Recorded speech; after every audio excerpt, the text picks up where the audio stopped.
Terlihat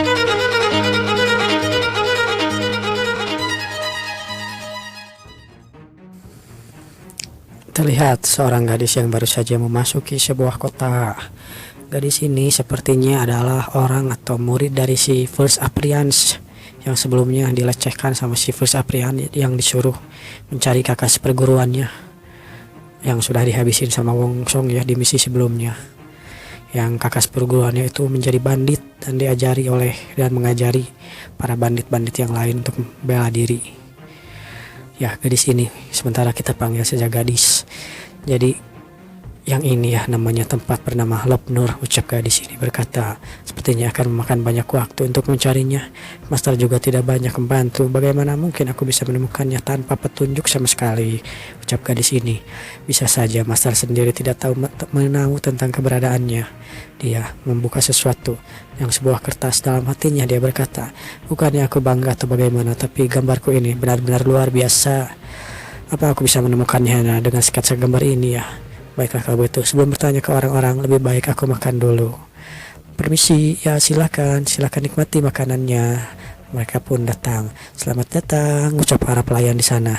Apa aku bisa makan nasi goreng, lalu campuran salad, lalu seblak tulang juga, ucap gadis ini. Ya, tentu saja kami akan menyiapkannya. Oh ya, sekalian, apa kau pernah melihat muka familiar ini? Namun pelayan benar-benar terkejut ketika gambar itu ditunjukkan. Apa orang ini? Lalu gadis ini berkata, apa kau tahu orang itu? Di mana nyonya mendapatkan gambar ini? Ucap pelayan. Ya, apa Anda merupakan petugas? Tidak, aku salah satu dari murid dari Kinceng, dan orang ini adalah saudara seperguruanku. Oh kan, benar, gadis ini adalah orang yang disuruh si First Afriansi untuk mencari kakak perguruannya yang sebelumnya dilecehin sama si Aprians.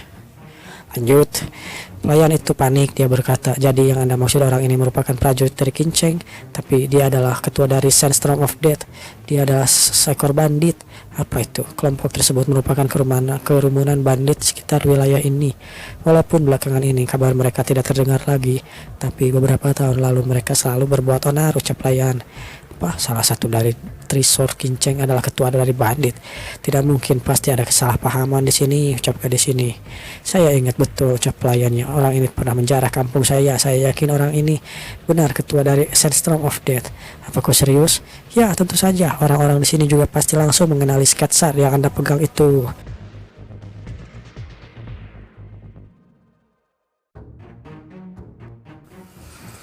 Lalu gadis ini pun mengkonfirmasi apakah itu benar atau tidaknya ke para pelanggan yang lain, dan para pelanggan lain pun setuju dengan pelayan tersebut. Dia mengatakan bahwa orang yang digambar tersebut adalah ketua dari bandit Sandstorm. Apa Anda baik-baik saja? Gadis itu terlihat marah. Ketua dari Sandstorm of Death, di mana aku bisa menemukannya? Ucapnya sambil marah. Pelayan itu sambil gugup dia berkata, Aku tidak tahu. Sudah setahun ini sejak kabar terakhir mereka terdengar. Setahun? Bagaimana dengan markas mereka? Tentunya bandit harus punya markas, bukan? Ya, soal itu apa aku harus memberitahunya? Tidak mungkin kan orang-orang bejat seperti mereka akan membiarkan seorang gadis pergi dengan selamat begitu saja. Jelas dari raut mukamu kau tahu, ucap gadis itu pada pelayannya. Tapi saya yakin mereka akan melakukan hal yang tidak-tidak, ucap pelayan itu. Tak perlu khawatir, aku lumayan kuat. Aku ini lebih kuat dari yang kau kira loh, ucapnya sambil menebas meja yang ada di belakang. Sah. Lihat, ini adalah salah satu dari murid Kinceng. Bandit-bandit kelas kakap sekalipun tidak ada tandingannya bagiku. Sambil memberikannya perak, dia berkata, sebagai ganti rugi makanan dan meja yang baru saja aku tebas, kau bisa menyimpan barang ini. Pelayan itu melihat perak itu. Wow, harga barang ini setara dengan gajiku selama beberapa bulan, dan aku bisa menggunakan hasil penjualan untuk menafkahi orang-orang di rumah. Lalu dia pun memberikan lokasinya. Lokasinya ada di The Old Temple. Old Temple yang sudah hancur. Ya, begitulah ucap gadis itu. Ya, terlihat di Old Temple ada sebuah kerangka di sana. Di sana mereka hanya bisa terdiam saja karena sudah setahun berlalu. Sementara itu kita akan dipindahkan ke Wong Song lagi. Dia yang masuk ke dalam gua itu atau dipanggil oleh Heavenly Demon. Dia berkata, jadi ini Inner Garden ya, Divine Palace. Tadinya aku yakin jalan yang kulewati menuju Divine Palace ternyata masih berada di luar, dan tempat ini dibuat oleh tangan manusia. Kekuatan dari kelompok ini tidak henti-hentinya membuatku terkejut, ucap Wong Song dalam hati. Berhubung aku sudah di sini, kemana aku harus pergi sekarang? Ucapnya sambil melihat ke sana kemari. Dan tiba-tiba saja hembusan angin dirasakan oleh Wong Song. Angin itu rupanya bukan angin biasa. Angin itu tiba-tiba menjadi keras. Angin itu menjadi sebuah aura ki yang sangat hebat menghujam diri Wong Song. Hembusan ini seakan memanggilku, ucap Wong Song. Wong Song yang tahu dirinya dipanggil oleh Heavenly Demon, dia langsung berlari ke arah angin itu. Lalu dia pun menemukan sebuah tempat. Lalu Heavenly Demon yang sudah menunggunya, dia berkata, "Akhirnya kau sampai juga," ucapnya. "Saya Won Song, hadir menjawab panggilan Anda Tuan," sambil dia memberi hormat.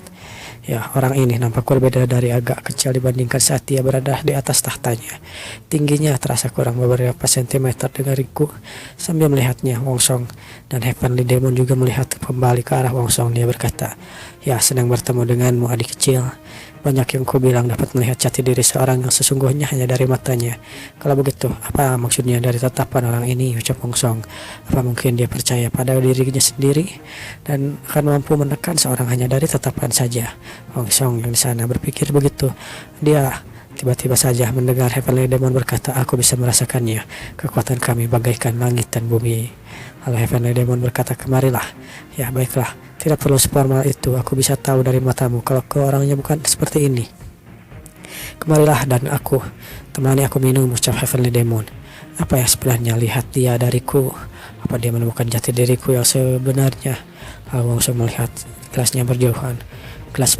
Kelihatannya dia sudah mempersiapkan kedatanganku. Heavenly Demon pun duduk di atas mejanya yang sudah disiapkan. Dia mengeluarkan kinya. "Duduklah." Sambil mengeluarkan kinya, Wong Song menyadari itu adalah ki dingin yang sangat luar biasa. Sementara itu, ini adalah gadis yang tadinya mencari bandit. Dia melihat tempat itu sudah hancur. Kenapa tempat ini menjadi begini?" ucapnya dalam hati sambil melihat beberapa kerangka yang ada di sana. Tunggu, tidak ada satupun mayat yang di sini menyerupainya. Apa ini jangan-jangan? Namun ketika dia akan merasa lega, dia melihat salah satu kerangka di sana. Itu dia, sambil melihat tanda kinceng dari pedangnya itu. Apa itu dia? Jangan-jangan itu dia, sambil dia melihat dan menangis karena ketakutan. Tidak. Dan begitulah kita dikembalikan ke Wong Song. Wong Song pun hanya saling bertatapan dengan Heavenly Demon sambil menuangkan tehnya. Dia berkata, "Minumlah. Sui Ye King sangat segar untuk diminum dalam keadaan dingin begini." Lalu tiba-tiba saja teh panas itu berubah menjadi beku ketika dilapisi oleh aura Heavenly Demon. Gasnya menjadi beku dan dia berubahnya hanya dengan aura saja, ucap Wong Song. Namun Heavenly Demon berkata, bagus sekali," ucapnya. "Aku dengar kau dipromosikan menjadi Demonic King." "Terima kasih, itu hanya kebetulan saja Tuan," ucap Wong Song. "Demonic King bukanlah posisi yang didapat hanya dengan kebetulan," ucap Heavenly Demon. "Ada banyak orang di dunia ini dikenal sebagai elit apriansi, bukan hanya dari kelompok kita, tapi di sekte ortodok juga. Material Society dipenuhi pendekar dengan kompeten, maupun dan sejenis seperti itu. Tapi," ucap Heavenly Demon sambil bermuka serius, dia berkata, "mungkin di dunia ini sangat luas, tapi tidak ada seorang pun yang berada di posisimu sekarang di umur yang masih muda. Aku yakin itu. Hawa keberadaan orang ini bagaikan gunung pencakar langit," ucap Wong Song sambil melihat orang itu. "Jadi ini rasanya berada di atas puncak ya." Sambil melihat aura keberadaannya yang sangat besar, Wong Song seperti tertekan oleh auranya saja.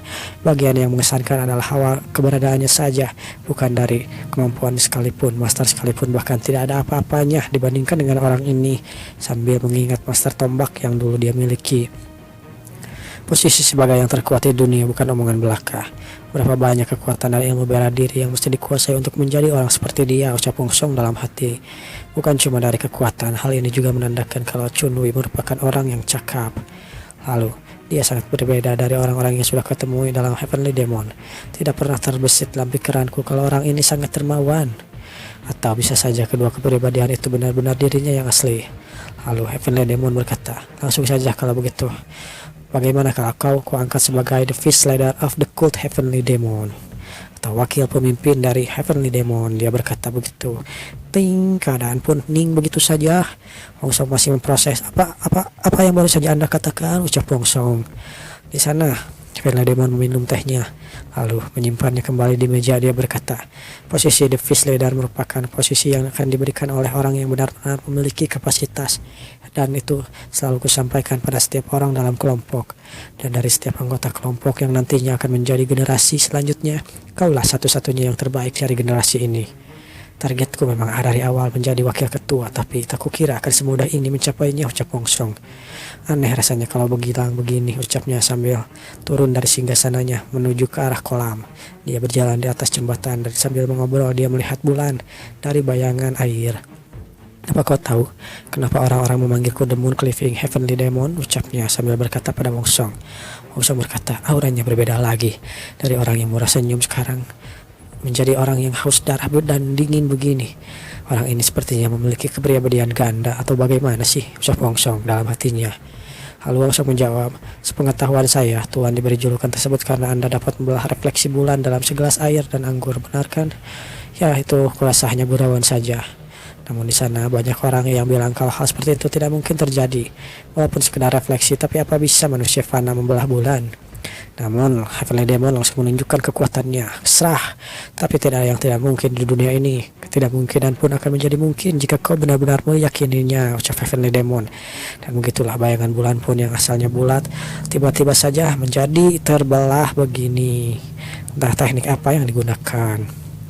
Wong Song, apa itu? Material God kah? Refleksi bulan yang kau lihat di danau ini tidak berbeda dari segelas anggur yang kau dengar itu, ucap Heavenly Demon. Akan tetapi, sambil dia berteriak, bukan refleksi bulan saja yang ingin ku belah, sambil melihat ke atas. Apa? Jangan-jangan, ucap Wong Song, sesuatu yang benar-benar ingin dibelah orang ini adalah, sambil melihat bulan purnama yang ada di sana. Rupanya Heavenly Demon ingin membelah bulan yang asli. Harus belajar ya sama Saitama atau sama Jinchuriki Kyuubi. Lanjut. Heavenly Demon berkata, jadilah wakilku dan akan kuangkat kau menjadi muridku, ucapnya sambil menjulurkan tangannya. Bagaimana dengan tawaranku ini? Rasanya aku diseret masuk ke dalam genggamannya, ucap Wong Song. Pemimpin tidak akan menggunakan aura, meskipun ini bukan aura ki dan hanya menggunakan asumsi semata. Asumsi yang dapat membelah pikiran dan kesadaran seseorang. Lalu tiba-tiba saja terpecah, the mind of sword, akan kuangkat kau menjadi muridku, dia berkata begitu. Dan juga sebagai the first leader cult of Heavenly Demon. Terdengar sebuah gosip yang menyebar di kota. Hei, sudah dengar tidak tentang wakil kapten leader, ya kan? Ya, tentu saja aku sudah dengar. Di sana ada Taeryang dan Wonji. Sudah lama aku mendengar tentang posisi yang kosong itu. Apa bocah itu benar-benar pantas? Di sana Taeryang dan Wonji merasa bangga karena tahu ketuanya akan diangkat menjadi salah satu pemimpin dari yang paling penting di kultus demonik. Dengar sih dia masih muda dan menghabisi seluruh sekte ortodok yang umurnya masih 20. Dia juga sekarang adalah ranking demonic king, bukan? Taeryang yang sudah tidak kuat menahan bangganya itu, dia bergetar. Aku lihat sendiri ke waktu di bangkit Heavenly Demon Mountain and Divine Flame, kekuatannya luar biasa. Yang Taeryang pun langsung hahaha. Seperti itulah kaptenku. Di sana Wonji berkata, tingkahmu begitu, ketamu sudah berisik tanpa sekalipun menyadarinya. Aku cuma penasaran apa ada orang yang mengenaliku atau tidak ya. Cih, tingkahmu itu kadang-kadang membuatku malu, kadang-kadang seperti anak-anak saja. Tidak usah khawatir, orang-orang sudah mengakui kekuatanmu dan memberimu julukan The Great Demon of the Champion Blade. Kau tahu? Wah, benarkah, ucap Taeryang? Ya, meskipun aku bangga dengan ini, tapi aku tidak ada apa-apanya dibandingkan ketua. Wonji berkata, tentu saja, ya dong. Ketua tidak henti-hentinya menorehkan rekor satu demi satu dalam kelompok. Tidak hanya menyelesaikan pelatihan di Cave The Latent Demon di peringkat teratas, mengingat dulunya dia 900 nomor, bukan? Jujur saja, orang yang mengikuti pelatihan goa-goa itu bahkan nomor 700. Aku tahu betul seberapa menakutkannya ketua. Dia bahkan sudah menjadi panutan bagiku dan semua orang di kelompok. Aku juga baru ingat kalau dia sekarang berada di posisi Fish Leader. Apa yang akan kita katakan pada keturunan pemimpin kelompok demo selanjutnya?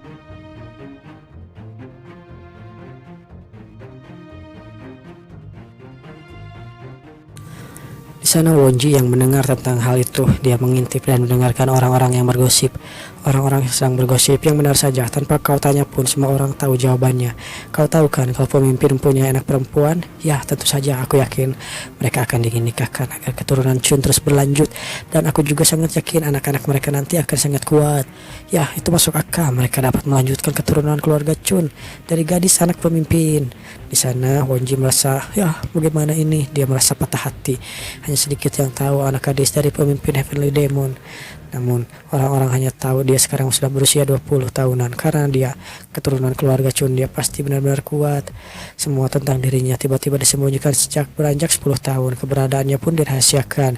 Banyak orang dalam kelompok seringkali membicarakannya, tapi tidak ada satupun yang mereka benar-benar mengetahuinya.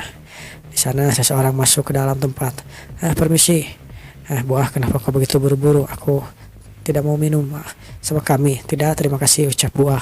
Aku harus bergegas mengabari kapten tentang ini. Lalu, kapten, apakah sudah mendengarnya? Rupanya ini adalah kapten dari kelompok kedua, Herin ya kalau nggak salah. Ya, tidak ada yang harus dikatakan, ucap Herin. Tapi bagaimana mungkin memberinya posisi vice leader, sedangkan Anda bagaimana? Hanya orang kuat yang akan mendapatkan posisi itu. Bukan itu adalah berita bagus untuk kelompok kita. Dan kau tahu kita tidak bisa berkata-kata setelah melihat pertarungan Wongsong dengan Demonic King Dark of Pursuit itu, bukan?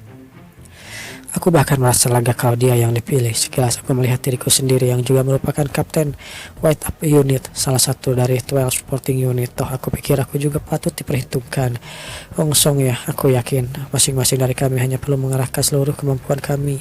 Sambil mengingat ayahnya, ayah akhirnya mengakui kekuatanku, tapi tetap saja dia tidak berubah.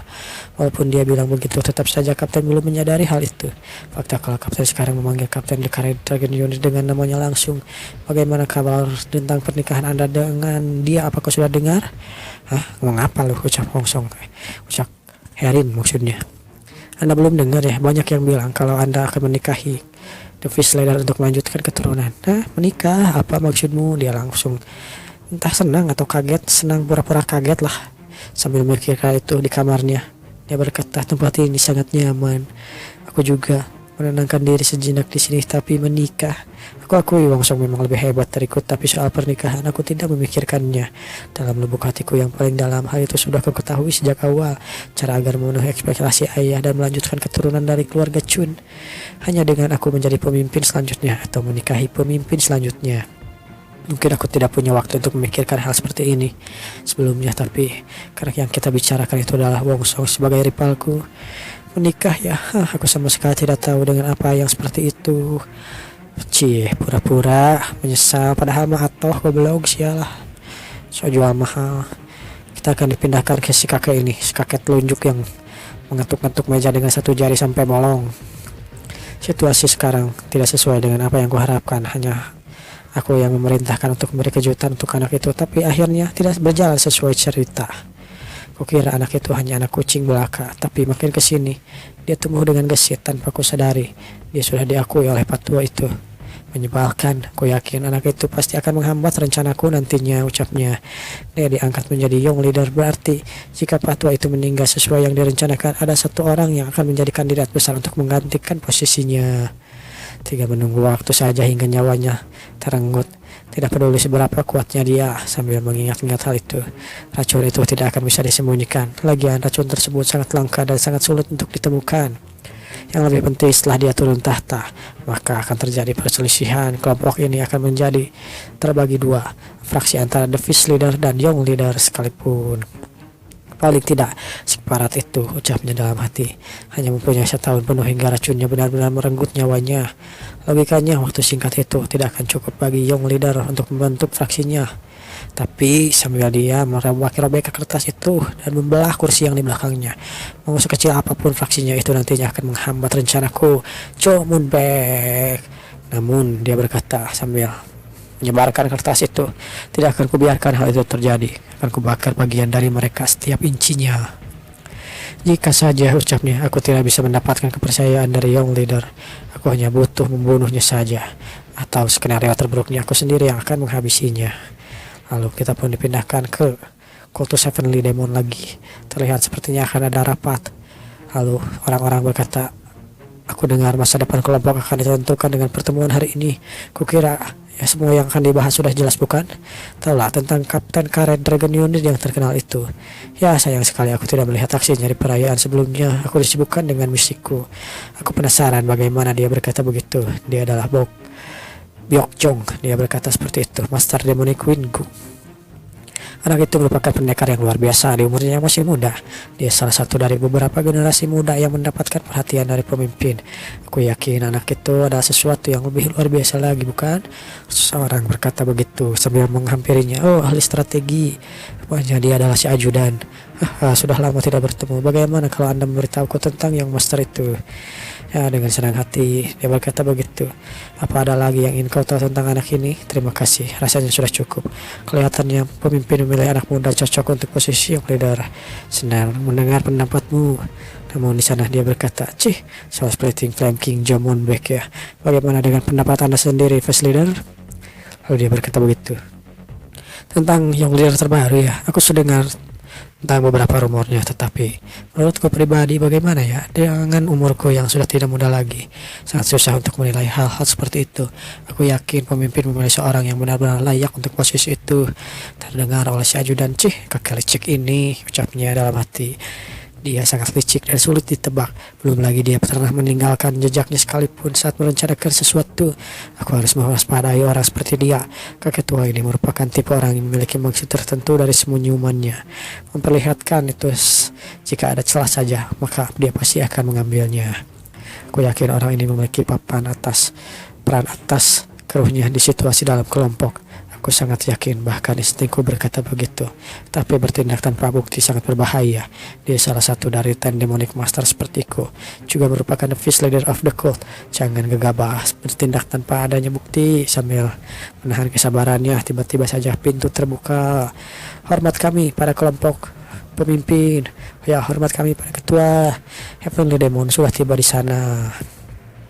Di sana dia berkata, semuanya terlihat hadir hari ini. Namun di sana si kakek ini hanya bisa berkata sepertinya belum berefek racunnya, atau bisa jadi racunnya tidak berefek sama sekali. Aku sangat ingin loncat dan melihat langsung mukanya yang menjengkelkan itu. Tidak mungkin karena dia baru saja menengkuk racunnya tidak lama ini. Aku perlu lebih bersabar karena kekuatannya. Kami harus menunggu setidaknya setengah tahun untuk melihat apa racunnya berefek atau tidak. Tidak usah bergesa-gesa. Di sana Heavenly Demon berkata, angkat kepala kalian. Alasan di balik pertemuan ini mungkin kalian sudah tahu. Tidak perlu seheboh itu, ucapnya. Nawi, tiba-tiba saja pengumuman, The Flower of the Dark Knight, iya kan?